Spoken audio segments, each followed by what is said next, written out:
ọ̀gọ̀rọ̀ èèyàn ní í ṣe lédè lẹ́yìn màmá Mrs Victoria Omoyeni Ìlọ̀rí Ìjẹ̀ṣà òṣèré onílẹ̀ obì ọmọ ẹlẹ́ni àtẹ́ẹ̀ká ọmọ ẹlẹ́ni ẹwẹ́lẹ́ ọmọ wa ọmọ ẹkùn ọmọ òyòyè ọmọ arówóbùnà ìran Ìjẹ̀ṣà ò jẹ́ báwọn jẹ bàbá nílé bàbá tó bí ọlọ́mọ bí yán bá lè bí òkùrọ̀ ẹ bá mi gbé fún Ìjẹ̀ṣà jẹ Ìjẹ̀ṣà ò fẹ́ràn kàbí iyán Omoyeni ọmọ olóbì kan ọ̀wọ́ wọn tiri wọ́wọ́ ọmọ olóbì kan ọ̀wọ́ wọn tiri wọ̀wọ̀ obì tó bá fẹ́ ni awọ̀ sápò ẹni èyí tí ò fẹ́ ni awọ̀ sínú igbó ogun torí kán ogun jawúsá ogun torí obì ó jẹ̀jẹ̀ṣà ọjọ́ ogun jawúsá ogun kó kán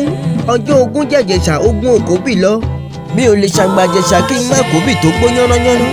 mo mọ bí wọ́n ti ń kíjẹ̀ṣà tí ń fúnni láwọn obì tó gbó yánrányánrán mo sì tún mọ bí wọ́n ti ń kíjẹ̀ṣà tí ń yọ pọ́npọ́ lu ni tí mo bá kíjẹ̀ṣà wípé Ìjẹ̀ṣà òṣèré onílẹ̀ obì ọmọ ẹlẹ́ni àtẹ́ẹ̀ká ọmọ ẹlẹ́ni ẹwẹ́lẹ́ wọn a máa fúnni lówó wọn a máa fúnni lóbì tó gbó yánrányánrán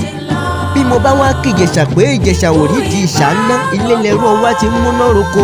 wọn a máa fi pọ́npọ́ nani Ìjẹ̀ṣà dúdú lẹ́gbọ̀n pupa làbúrò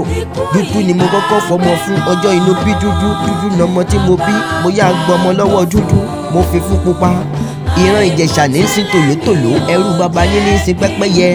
ọmọ olókùn àdó ọmọ aládò idẹ nílé baba tó bí ọlọ́mọ ọmọ àtọmọmọ ló ń ṣe lédè lẹ́yìn rẹ̀ Mrs Victoria Omoyeni Ìlọ̀rí ó di gbére ó di gbére Mrs Victoria Omoyeni Ìlọ̀rí ó dìgbà.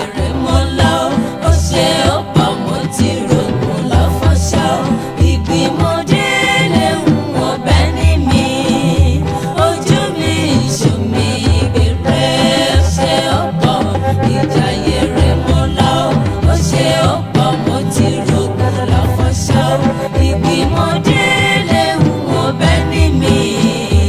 ojú.